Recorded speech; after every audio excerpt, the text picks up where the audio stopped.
The stars looked cold and empty from the bridge of the nightfall.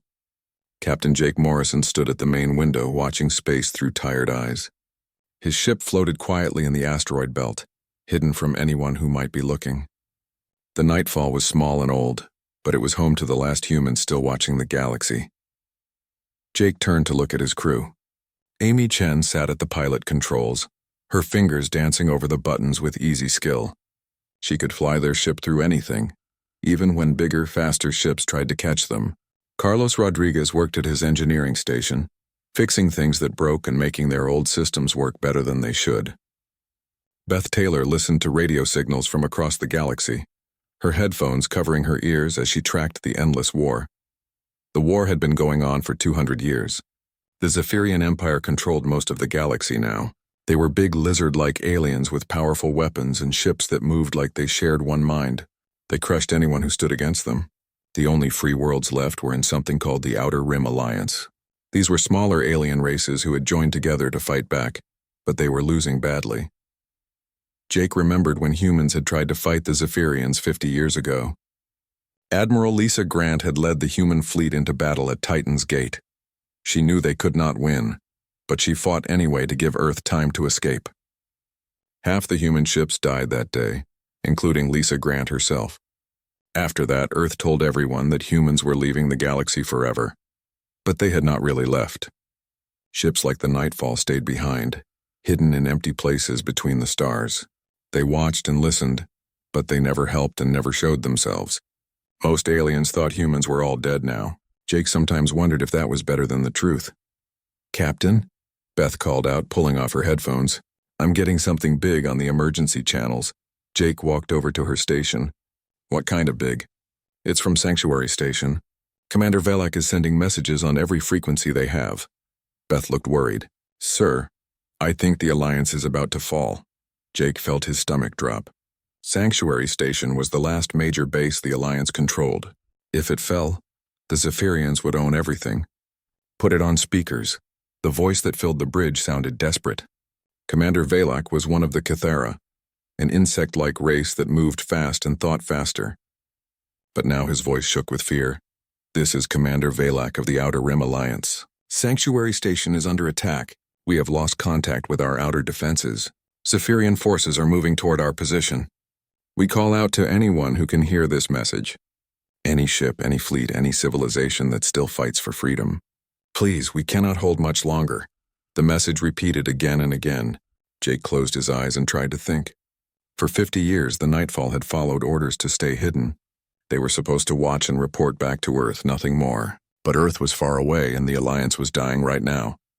"How long until the Zephyrians reach the station?" Jake asked. Amy checked her charts. "Maybe 6 hours if they keep moving at their current speed." Carlos looked up from his work. "Captain, we could reach Sanctuary in 4 hours if we push the engines hard." "And do what?" Jake asked. "We're one small ship against a Zephyrian fleet." "We could help evacuate people," Beth suggested quietly. "Save who we can." Jake walked back to the window. Out there, the galaxy was burning while humans hid in the dark. He thought about Admiral Lisa Grant and how she had chosen to fight even when she knew she would die. He thought about all the years of watching other people suffer while they did nothing. "Amy, set course for Sanctuary Station. Maximum speed." Amy's hands froze over the controls. "Sir, are you sure?" "If we show ourselves, everyone will know humans are still out here." "Maybe it's time they knew," Jake said. "Maybe we've been hiding long enough." Carlos grinned and started pushing more power to the engines. "About time, Captain. This old ship has been wanting a real fight." Beth opened communication channels that had been silent for 50 years. "Should I try to contact Sanctuary Station?" "Not yet," Jake said. "Let's surprise them." The Nightfall turned away from its hiding place and jumped into hyperspace. Behind them, the asteroid belt looked empty again, as if no one had ever been there. But for the first time in 50 years, humans were moving toward a fight instead of away from one. As they traveled through hyperspace, Jake thought about what would happen next. The Alliance might not trust them. The Zephyrians would definitely try to kill them. Earth might be angry that he had broken 50 years of silence. But he could not watch an entire civilization die while he did nothing. "Captain," Amy said as they dropped out of hyperspace, "I'm seeing Sanctuary Station ahead, and I'm seeing a lot of Zephyrian ships. Jake looked at the tactical display. Sanctuary Station was huge, built into an asteroid to hide it from enemies, but Zephyrian attack ships were already firing at its defenses. Explosions lit up space as the station's weapons fired back. Beth, open a channel to the station. Channel open, sir. Jake took a deep breath. Sanctuary Station. This is Captain Jake Morrison of the human ship Nightfall. We're here to help. There was a long silence. Then Commander Velak's voice came back, full of confusion. Human ship? That's impossible. Humans are extinct. We got better, Jake said with a small smile. Amy, take us in. Let's show them what humans can do. The Nightfall dove toward the battle, its weapons charging and its shields raised. For the first time in 50 years, humans were at war again. And this time they were not running away. The Nightfall flew into the battle like a ghost coming back to life. Commander Velak watched from Sanctuary Station's command center as the small human ship moved between the Zephyrian fighters. He had never seen anything like it. That ship is impossible, said his second officer, another Kithra with bright green wings. It's too small to fight those fighters, but look at it move. Amy Chen pushed the Nightfall through moves that should have torn the ship apart. She flew under a Zephyrian cruiser, rolled to avoid laser fire, and came up behind 3 fighters at once. The human ship was older and smaller than everything around it, but it moved like it was alive. How are they doing that? Velak asked his tactical officer. I don't know, sir. Their flight path makes no sense. No computer could calculate those moves. But it was not a computer flying the Nightfall. It was Amy. And she had learned to fly by racing through asteroid fields and dodging space debris. She did not think about math or physics. She just felt where the ship needed to go and made it happen. Jake Morrison watched the battle from his captain's chair. The Zephyrians were good fighters, but they all moved the same way. They followed patterns that someone had taught them long ago. That made them predictable. Carlos, can you boost power to the forward guns? Already done, Captain. I also rerouted some power from life support. We can breathe a little less for a few minutes. Carlos had been studying the Zephyrian ships while they fought. He saw how their engines worked, how their weapons fired, how their shields protected them. Most engineers needed months to understand alien technology. Carlos figured it out in 20 minutes. Beth tried to jam their communications. Which frequency, sir? All of them. Beth smiled and started working. Human communication systems were different from what other races used. They could change and adapt quickly. Within minutes, the Zephyrian fighters were flying blind, unable to talk to each other or their command ship. Commander Velak watched in amazement as the human ship turned the battle around. The Zephyrians had been winning easily, but now they looked confused and scared. Their perfect formations fell apart. Some of their ships even started shooting at each other by mistake. Open a channel to the human ship, Velak ordered. Channel open, sir. Captain Morrison, how are you doing this? Jake's voice came back calm and steady. We're just flying our ship, Commander. Nothing special, but it was special. For 200 years, every race in the galaxy had fought the same way their ancestors had fought. The Zephyrians used overwhelming force. The Kithra used speed and numbers. The Valdris built strong defenses and waited for enemies to break against them. Everyone did what their biology told them to do. Humans were different. They did whatever worked. Commander, said Velak's tactical officer, the Zephyrian command ship is retreating. What? They're pulling back all their forces. The attack is over. Velak could not believe it. One small human ship had scared off an entire Zephyrian attack fleet. But as he watched the enemy ships disappear into hyperspace, he had to accept what he had seen. The Nightfall docked with Sanctuary Station an hour later. Jake Morrison walked through the airlock and met Commander Velak in person. The Kithera was taller than most humans, with 4 arms and wings that sparkled in the station's lights. His large eyes studied Jake with curiosity and suspicion. You claim to be human, Velak said, but humans died out 50 years ago. We prefer to think of it as taking a break, Jake replied. We needed time to think about things. Other Alliance leaders had come to meet the humans. There was Captain Zorith of the Valdris, whose crystal body reflected light in beautiful patterns. There was General Hask of the Thraxians, a bear-like creature with thick fur and sharp claws. All of them stared at the humans like they were seeing ghosts. Where have you been? Captain Zorith asked. We searched for human survivors after Titan's Gate. We found nothing. We're good at hiding, Amy said with a smile. Carlos was already looking at the station's damaged systems. Your power grid is inefficient, he told the Valdris engineers. And your weapon systems are using too much energy. I can fix that. The Valdris engineers looked confused. Those systems have worked the same way for 300 years. That's probably why they need fixing, Carlos said. Within hours, Carlos had improved the station's defenses by 40%. He took ideas from Cathera speed enhancers, Valdris energy crystals, and Thraxian armor plating. He combined them in ways that none of the original designers had ever imagined. This is impossible, one of the Valdris engineers said. These technologies are not compatible. They are now, Carlos replied, making another adjustment. Beth was having similar success with the station's communication systems. She had improved their range and made their signals harder to intercept. She also found weaknesses in Zephyrian communication protocols that could be exploited. How do you know so much about Zephyrian systems? General Hask asked. We've been watching and listening for 50 years, Beth explained. We know how everyone's technology works. That night, Commander Velak called a meeting of all Alliance leaders. The humans sat at the table like they belonged there, even though everyone else was still trying to understand what they were. The question, Velak said, is what happens now. The Zephyrians know humans are alive. They will tell their commanders. Good, Jake said. We're tired of hiding. You don't understand, Captain Zorith said, her crystal body flashing with worry. The Zephyrian Empire has conquered 70% of the galaxy. They have millions of ships and billions of soldiers. You have one small vessel. Jake smiled. Actually, we have a lot more than that. Beth, show them. Beth activated her communication equipment. Signals started coming in from across the galaxy. Ship after ship reported their positions. Hidden bases powered up their transmitters. Suddenly, the Alliance leaders were hearing from dozens of human outposts that had been silent for 50 years. We never left, Jake explained. We just went quiet for a while, and we've been very busy. Commander Velak's eyes went wide as he counted the signals. How many ships do you have? Enough, Jake said. The question is, do you want our help? The Alliance leaders looked at each other. They had been losing the war for 200 years. Now humans had appeared out of nowhere with technology that worked better than anything they had ever seen. Yes, Velak said finally. We want your help. Jake nodded. Then let's go win a war. The hidden moon base of New Geneva looked nothing like the Earth that most aliens remembered. Deep underground, behind layers of rock and metal, President Helen Martinez sat in a war room that had been secret for 50 years. Screens showed star maps, fleet positions, and battle reports from across the galaxy. For the first time since Titan's Gate, humans were preparing for war.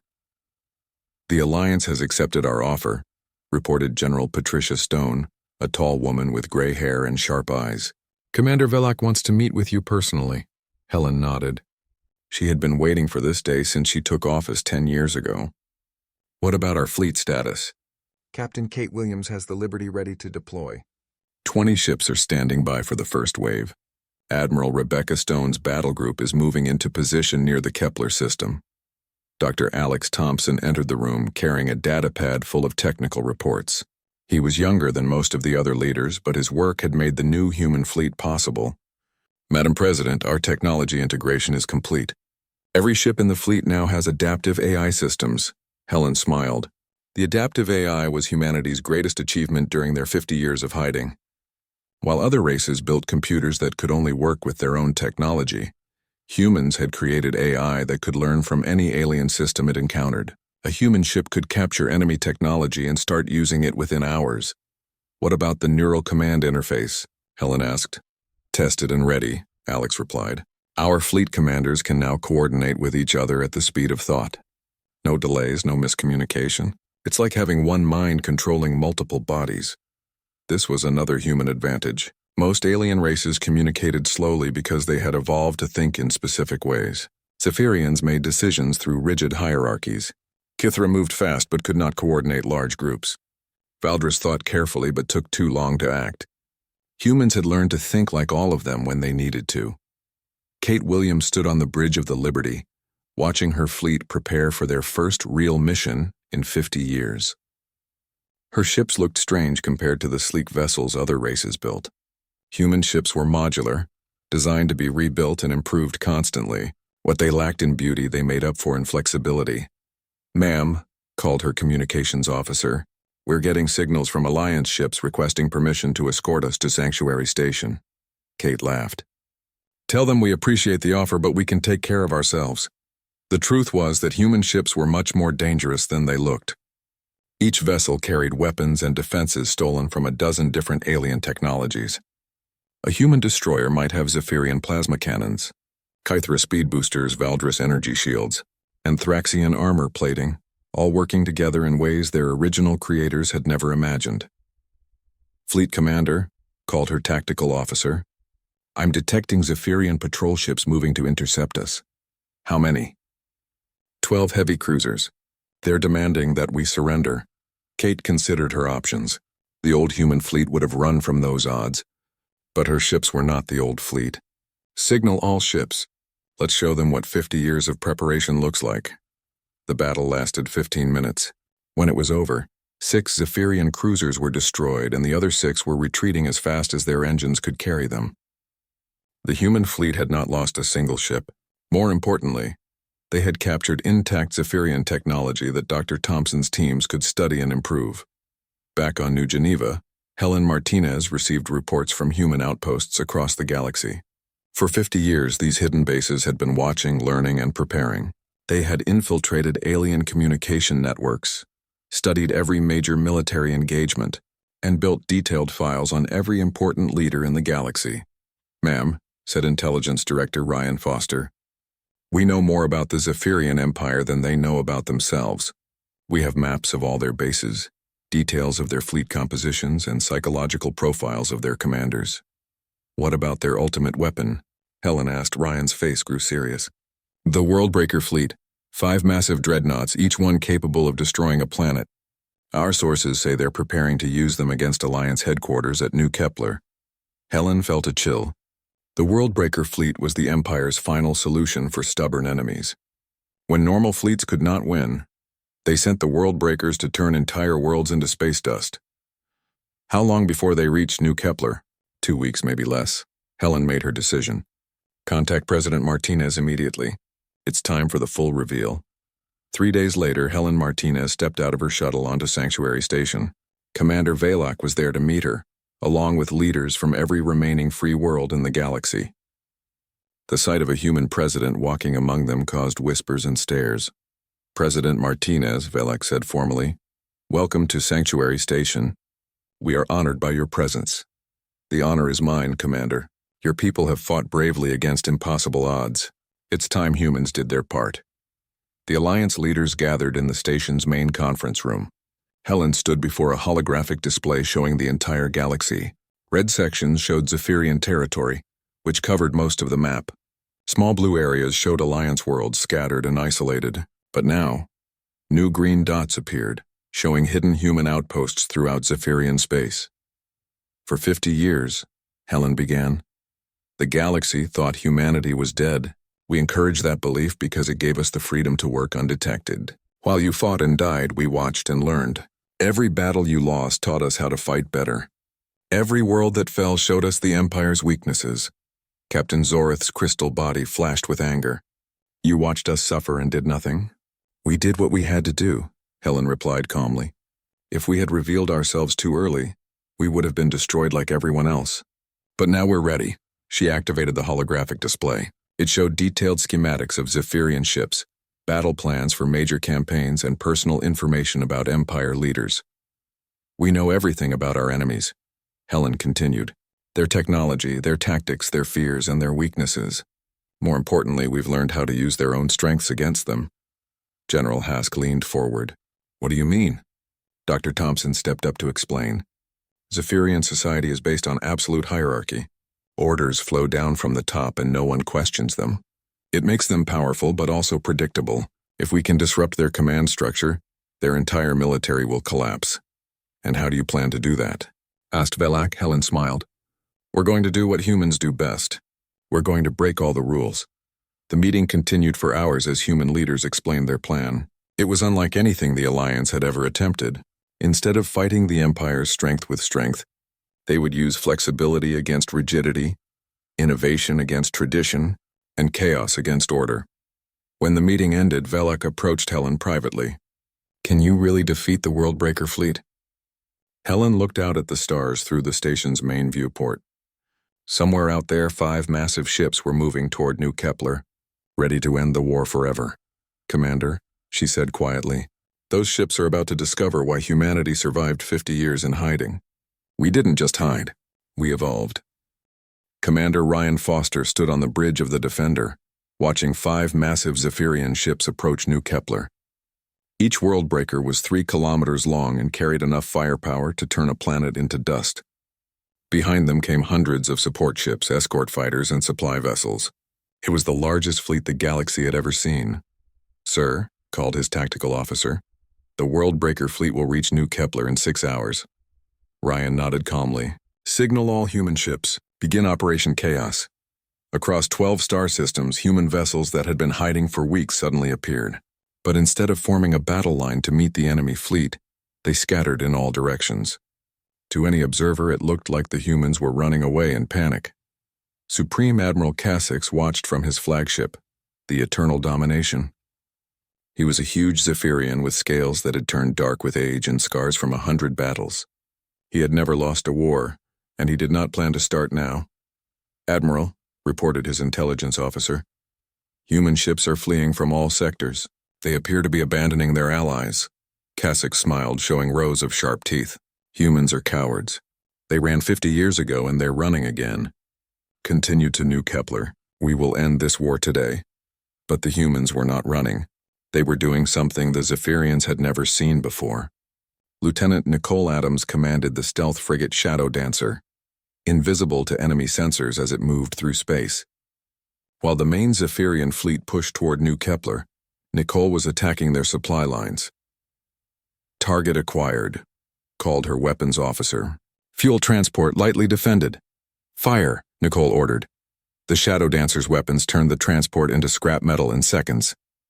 Without fuel, the massive Worldbreaker ships would be forced to slow down. Nicole's ship disappeared again before the escort vessels even knew what had happened. All across Zephyrian space, similar attacks were happening.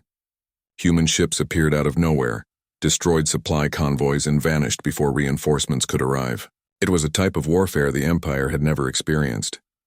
Admiral, called Cassix's supply officer, his voice worried. We're losing contact with our support fleet. Fuel shipments are not arriving on schedule. Send more escorts, Cassix growled. A few human raiders cannot stop the Empire.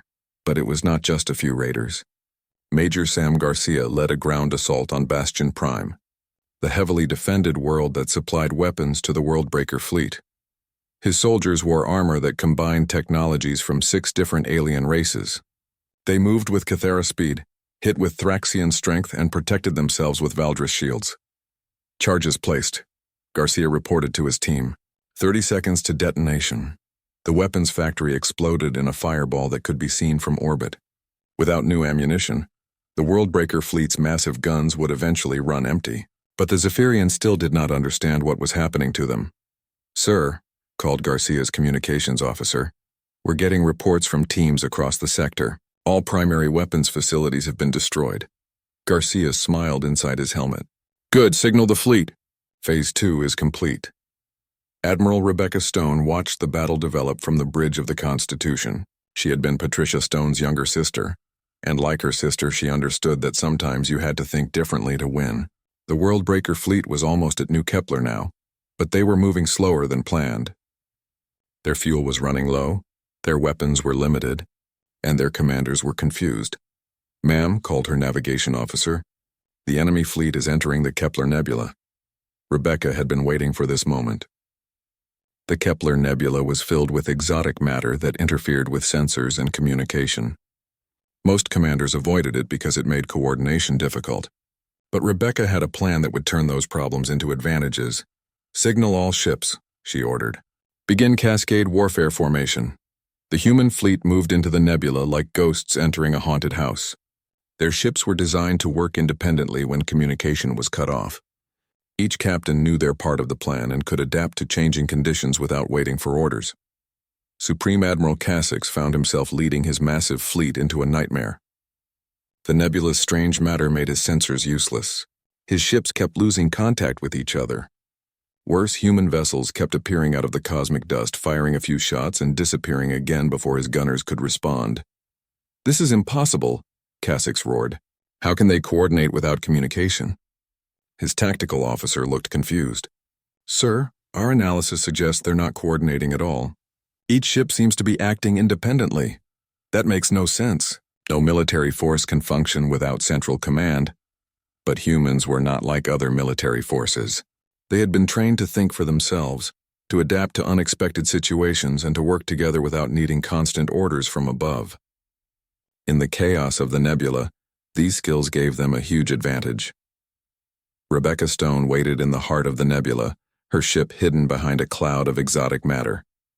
She watched as the Worldbreaker fleet stumbled through the cosmic maze, their formation breaking apart as they lost contact with each other.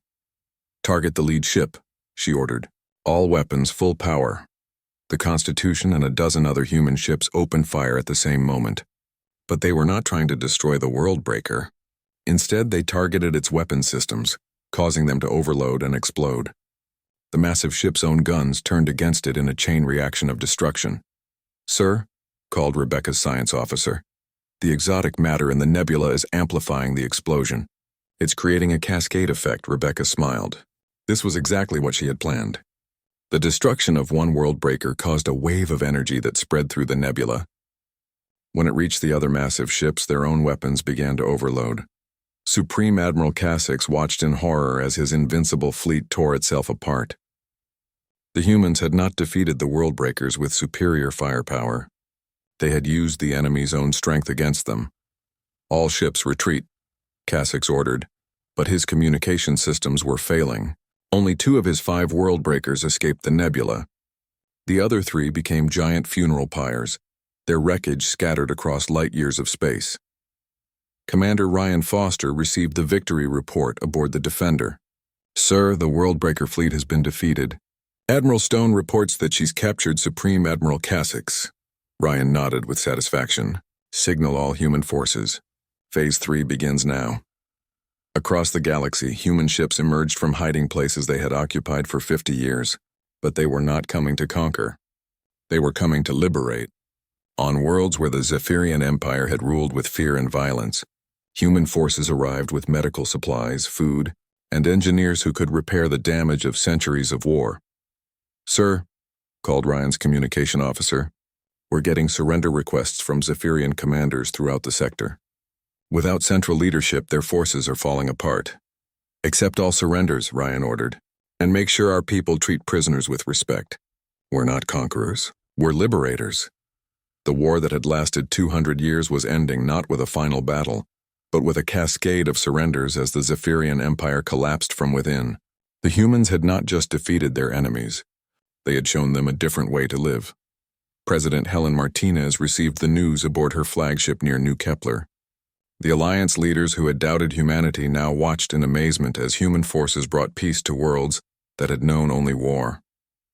"Madam President," said Commander Velak, "I must ask, how did you know this would work?" Helen looked out at the stars where human ships were already beginning the work of rebuilding a shattered galaxy. "Because," she said quietly, "we learned something during our 50 years of watching. The strongest force in the universe is not weapons or armies. It's the willingness to change." 6 months after the Battle of Kepler Nebula, President Helen Martinez stood before the Galactic Assembly on the liberated world of Sanctuary Prime. Representatives from 50 different species filled the Great Hall, including many former Zephyrian worlds that had joined the new government. At the front of the hall, Supreme Admiral Kasich sat in chains, waiting to hear his sentence. "Admiral Kasich," Helen said, her voice carrying to every corner of the hall, "you led an empire that conquered worlds and enslaved billions. But today we offer you something your empire never gave its enemies. We offer you a choice." Kasich raised his scarred head, his yellow eyes filled with confusion. For 200 years he had ruled through fear and violence. The idea of being offered a choice by his enemies made no sense to him. "You can spend the rest of your life in prison, remembering the empire you lost," Helen continued, "or you can help us build something better. Help us teach your people that there is another way to live." The hall fell silent. Many of the Alliance representatives wanted Kasich executed for his crimes, but the humans had insisted on a different approach. They believed that even the worst enemies could change if given the chance. Kasich stared at Helen for a long moment. "Why would you trust me?" "Because," Helen replied, 50 years ago humans were not much different from Zephyrians. We fought wars, conquered weaker species, and thought strength was the only thing that mattered. But we learned that cooperation is stronger than conquest. Maybe you can learn that too." Captain Jake Morrison watched from the back of the hall. The man who had broken 50 years of silence was now Admiral Morrison, commanding the new Galactic Defense Initiative. His fleet included ships from dozens of species, all working together using human coordination methods. "Admiral," called his aide, a young Kithera named Zix, "the first joint patrol is ready to launch." Jake nodded and left the assembly hall. Outside he could see the orbital shipyards where the future was being built. Human engineers worked alongside Valdris crystal shapers, Kithera speed specialists, and even former Zephyrian ship designers. Together they were creating vessels that no single species could have imagined. Dr. Alex Thompson had established the Galactic Institute of Integrated Sciences on Terra Nova, a beautiful world that had been reclaimed from the Zephyrians. In laboratories and workshops across the planet, scientists from every known species worked together to solve problems that had seemed impossible for centuries. Dr. Thompson, called Dr. Lisa Patel, a human researcher working with a team of Valdris scientists. "We've had a breakthrough on the energy crisis." Alex walked over to examine their work. For generations, different species had used different types of energy sources that were incompatible with each other. But by combining human integration techniques with Valdris crystal technology and Kithera bioelectric systems, they had created a universal energy source that any species could use. "This could power entire star systems," Alex said with amazement. "How soon can we begin production?" "The first generators should be ready within a year," Dr. Patel replied. "But we'll need cooperation from at least 6 different species to manufacture them." Alex smiled. A year ago, getting 6 species to cooperate on anything would have been impossible. Now, it was just another day at the Institute. Back on Earth, Carlos Rodriguez was training the next generation of human engineers. His students came from all over the galaxy, not just Earth. Young Kithera, Valdris, Thraxians, and even reformed Zephyrians sat in his classrooms, learning how to think beyond the limitations of their own species.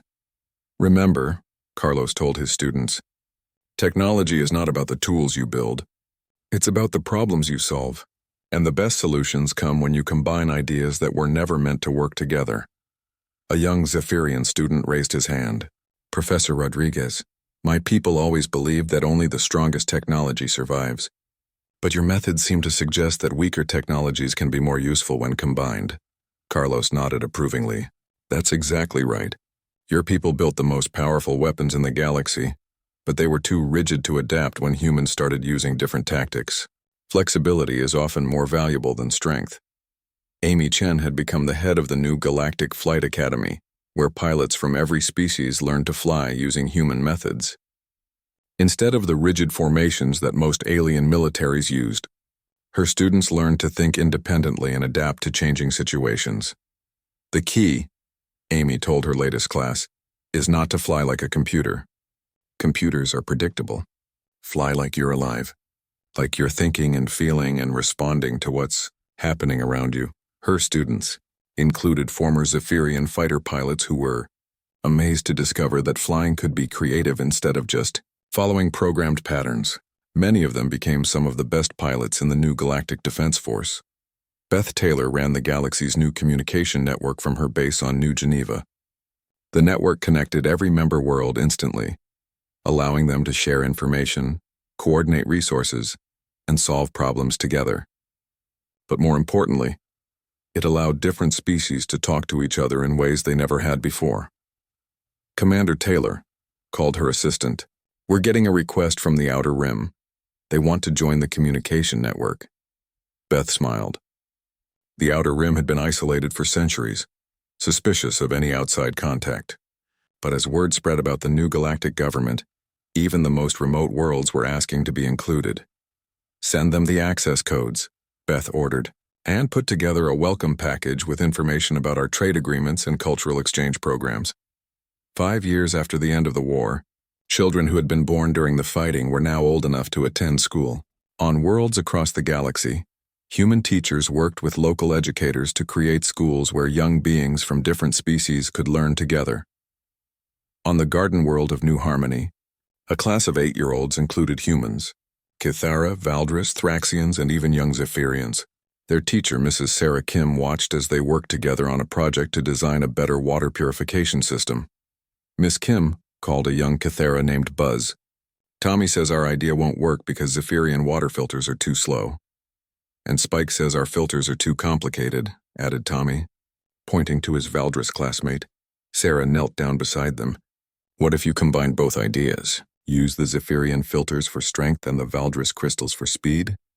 The children looked at each other and then started working together with renewed enthusiasm. Within an hour, they had designed something that none of them could have created alone. President Helen Martinez visited New Harmony during its 5th anniversary celebration. She walked through streets where beings from dozens of species lived and worked together. In the Central Park, she found a statue that the colonists had built to commemorate the end of the war. It showed a human hand reaching out to help a fallen Zephyrian soldier stand up. "Madam President," said Mayor Eric Johnson, a former Alliance officer who had helped establish the colony, "what do you think of what we've built here?" Helen looked around at the thriving community. Children of different species played together in the park. Adults from former enemy races worked side by side in shops and offices. Scientists and artists collaborated on projects that would have been impossible before the war. "I think," Helen said quietly, "this is what we were always meant to become." As the sun set over New Harmony, Helen received a message from Admiral Morrison. The Galactic Defense Force had just welcomed its newest members, a fleet of ships crewed entirely by former Zephyrian officers who had chosen to help defend the peace they had once tried to destroy. The galaxy had learned that its greatest strength was not in the power of any single species, but in the diversity of all species working together, and at the center of it all were the humans who had once been forgotten, proving that sometimes the best way to win a war is to help your enemies remember how to be friends. Supreme Admiral Cassix, now calling himself simply Cass, worked alongside human engineers to design better defensive systems for frontier worlds. He had chosen redemption over revenge, and in doing so, he had found something the Zephyrian Empire had never given him, a purpose worth living for. The galaxy was at peace, not because one species had conquered all the others, but because all species had learned to conquer their fear of each other, and that, more than any weapon or technology, was humanity's greatest gift to the stars.